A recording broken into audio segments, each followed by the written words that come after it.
Hey there everybody, and welcome back to another Elden Ring video. Today we're going to be looking at a build that has 2 crossbows, and even though it may sound like a meme, it actually does a surprising amount of damage, as you will see by the grafted scion here. Is this build going to be the next meta in Elden Ring?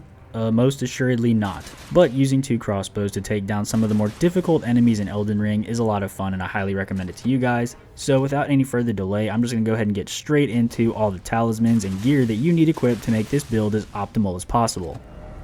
Alright, so you're going to want 2 crossbows here. I prefer the pulley crossbows because they fire 3 arrow volleys, making cleanup really nice and easy.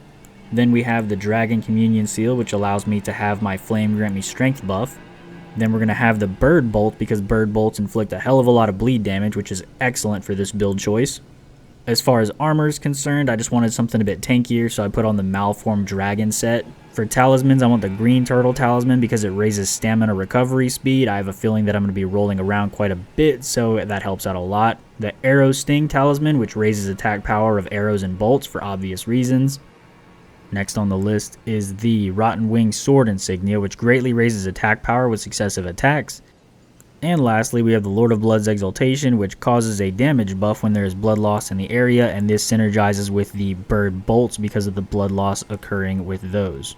So despite this build being very fun, the biggest downfall is that any enemy that has an excessive amount of armor on, or let's say a shield, which unfortunately is most of the enemies in the game as far as bosses are concerned, it's going to pretty much just take the arrows, but it will still do enough damage for you to kill them if you have enough time and patience to sit there and muscle them down, as you'll see here with the Tree Sentinel.